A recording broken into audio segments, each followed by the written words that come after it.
You know that moment when your phone buzzes with a text from your mechanic, and before you even open it, your stomach drops?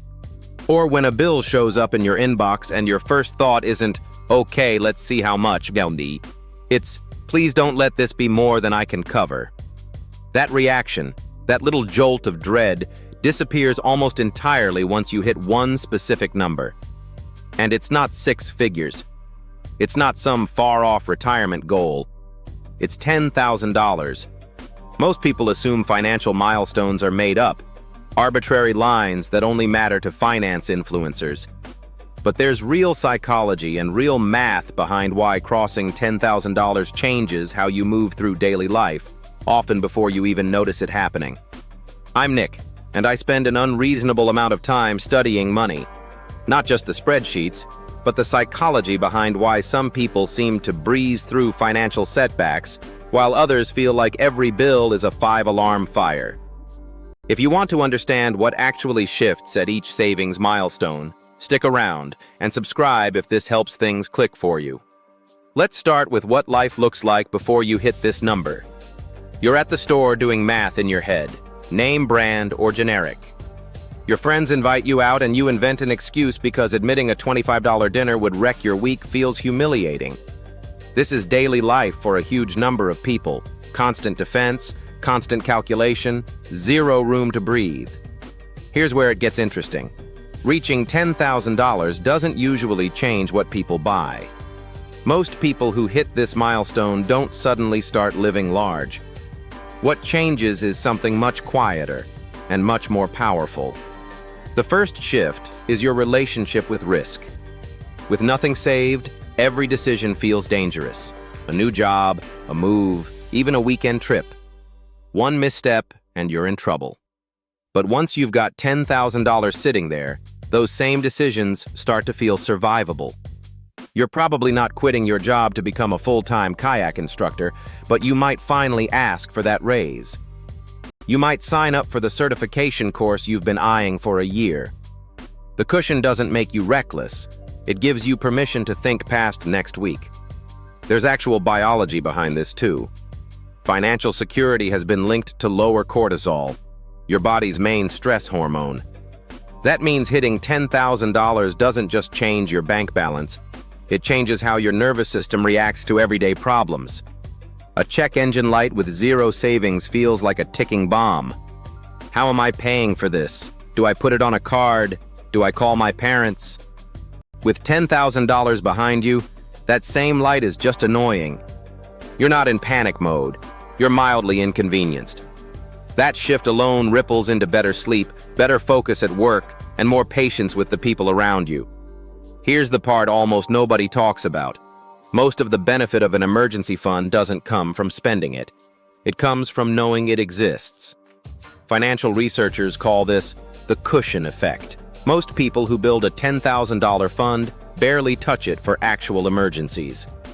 Instead, that money quietly unlocks something else, the mental space to pursue opportunities instead of just surviving.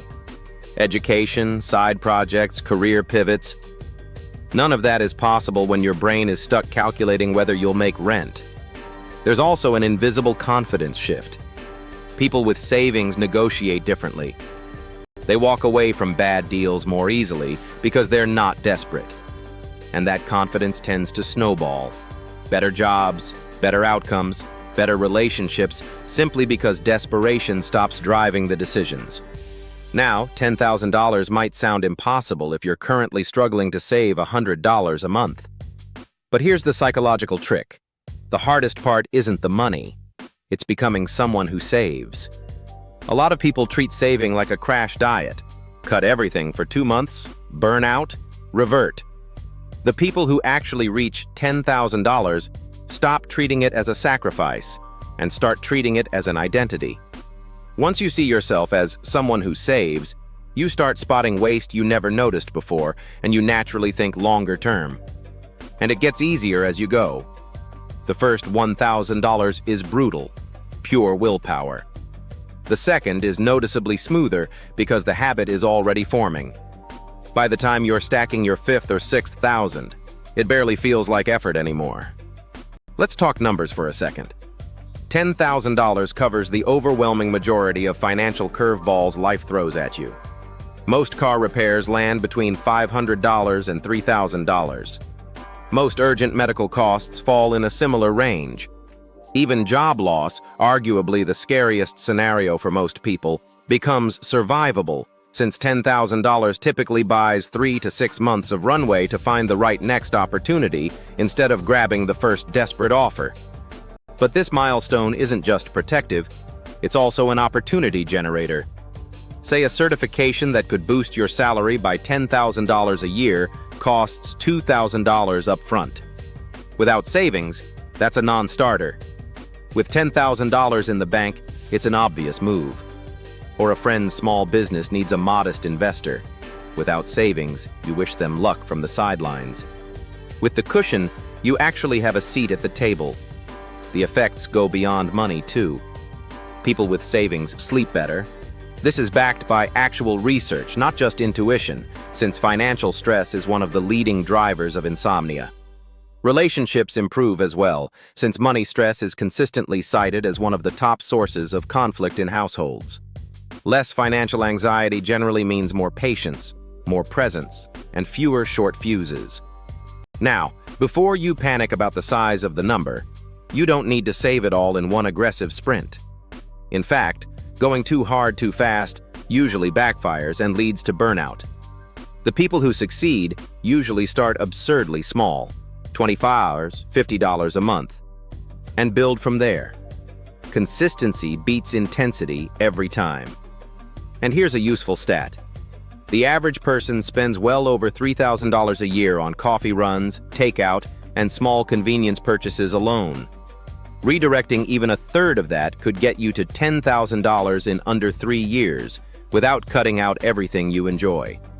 Let's talk about decision fatigue, a real phenomenon, not just a buzzword. Every day, you're making dozens of tiny money calculations, name brand or generic, pack lunch or buy it, regular gas or premium. Each one drains a little mental energy. Once you've got $10,000 saved, most of those micro decisions stop being survival questions and just become preferences. That mental space adds up, freeing up energy for decisions that actually matter, like negotiating a raise or comparing insurance rates instead of auto-renewing out of exhaustion. There's also a strange shift in how you value money itself. When you have nothing saved, every dollar feels irreplaceable. Spending it feels like inching closer to disaster. Oddly, once you've built a cushion, individual dollars start to feel less precious, which makes you more willing to invest in things that could grow your income. A networking event, a course, a small bet on yourself. That's not carelessness. It's the safety net doing its job. And finally, there's the social layer nobody mentions. Constant financial stress makes people withdraw, skipping events, avoiding conversations about money, sometimes even resenting friends who seem more stable. Crossing $10,000 quietly removes a lot of that friction too. So no, $10,000 won't make you rich. You're still going to think twice before buying something big. But what it buys you is breathing room. And breathing room is what lets you finally think strategically instead of just reacting to whatever crisis shows up next. If your bank account currently looks more like an old area code than a real balance, don't stress. Start small, stay consistent, because the person you become while building that first $10,000 matters just as much as the number itself.